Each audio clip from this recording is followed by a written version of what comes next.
now people don't really tell me it's risky because I had to go out there and prove myself. I had to become the version of myself that can go and walk through these doors and do all these things. But especially when you guys are starting out, whether it's a new venture or a new real estate deal that you guys are buying, you're going to hear a lot of folks tell you it's too risky. And that's just the nature of it.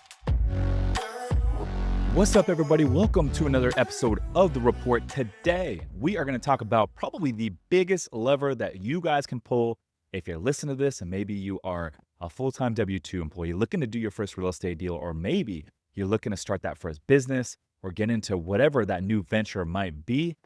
This is the biggest lever you can pull, and probably the biggest mistake that I see a lot of folks making out there is stop listening to the people closest to you and start listening to the people closest to your goal. And sometimes this might mean stop listening to your parents. And sometimes this might mean stop listening to your friends, your family members, folks that have never done it before.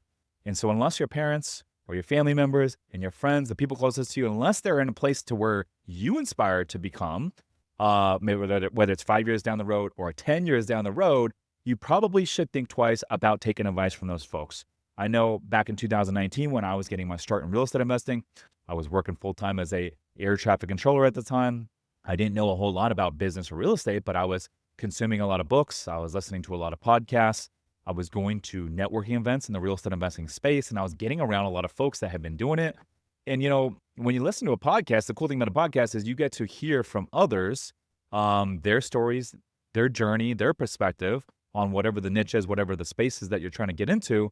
And although that you might not know them personally, listening to an hour-long podcast episode, you actually feel like you have a chance to get to know them, and you get to hear their personal perspective on how you should be approaching whatever that niche is. And so I remember when I was getting started, I took the only thing I had in my name at the time, and it was a 401k, and I cashed it out in 2019 to get into real estate. And I remember everyone at the time telling me it was too risky and that I shouldn't do it. I shouldn't cash out the 401k. I shouldn't go invest out of state.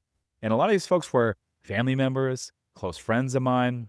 And when you hear that noise, it does make you think twice. It does give you reason to hesitate or pause. Should I take action? Am I making the right decision? And it does make it a little bit more scary to take action. Personally, for me, doing that first deal and cashing out my 401k, that was scary because, until you do it, you can read all the books, you can listen to the podcasts, and it's all hypothetical until you do it, right? You hear the stories of people doing it successfully, but until you do it and you see it work, it is a little bit scary, especially when you have all that noise and the hoopla that's going on around you. And so I'm just lucky that I didn't listen to the noise and I ended up doing it. But it happens at every level. It happened to me when I cashed out the 401k.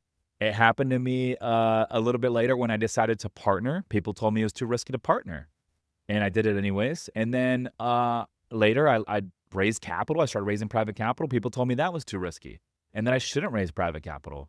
And I did that. And then, now I'm looking at bigger and bigger deals and bigger opportunities. And now people don't really tell me it's risky because I had to go out there and prove myself. I had to become the version of myself that can go and walk through these doors and do all these things. But especially when you guys are starting out, whether it's a new venture or a new real estate deal that you guys are buying, you're going to hear a lot of folks tell you it's too risky. And that's just the nature of it. And looking back, I didn't know that first real estate deal and cashing out my 401k was going to lead to $80 million of real estate and an 8-figure net worth. I didn't know that. I honestly didn't know it was going to do more than 1 or 2 deals. I didn't know. I thought I was just going to get into it and see what it was like. But I quickly became obsessed. I quickly loved it. And I quickly did more and more deals. And it gave me the confidence to go out there and do deal number 2 and deal number 3 and deal number 10 and now deal number 14. And so I think my biggest takeaway looking back is all those risks are real, right? So put some weight on those risks. But on the other side of the balance scale is another risk, and it's this. I could be 80 years old one day, or you listening to this right now, you could be 80 years old one day, laying in the bed, staring at the ceiling, kicking yourself because you never fucking tried anything in life. How about that risk? Because that's another risk that a lot of people don't allude to. So when you guys hear all this stuff, you hear the hoopla from friends, family members, coworkers, all this stuff on whatever the new venture is that you want to get into, they say it's too risky. Cut the noise out. Stop listening to the people that have never done it And that includes your parents, that includes your family members, and start listening to the people closest to your goals. And if you don't know anyone closest to your goals, go out and shake some hands, get into some different rooms, get into some different networks. Like in today's age with social media, meetups everywhere, like whatever market you guys are in. If you're looking for a new circle, like you can go to meetup.com is a good app that I like to use. You can download the meetup.com app or go to their URL on like a desktop computer. And meetup.com has so many meetups in your local area for whatever your niche is. Hiking, fitness, real estate, business, like whatever it is, you guys can find a meetup in your local area. You can find other people that are into the same thing that you're trying to pursue. You can find other people that have successfully done the thing that you're looking to pursue. There's mastermind groups out there. I'm a big fan of that. Like I'm in 3 or 4 masterminds as a member. I'm a big fan of mastermind groups and getting in the right rooms, because at the end of the day, this room is all about being in the right rooms, and who you listen to matters most. Anyways, this concludes this episode of the Rich Summers Report. If you guys like this quick hitter, short style podcast, let me know in the review section, Spotify, Apple Podcasts, all that good stuff. If you guys find this podcast valuable, share it on your Instagram story. I'll be keeping an eye out for shares to reshare on my story. And as always, I appreciate you guys listening. I appreciate you guys riding with me.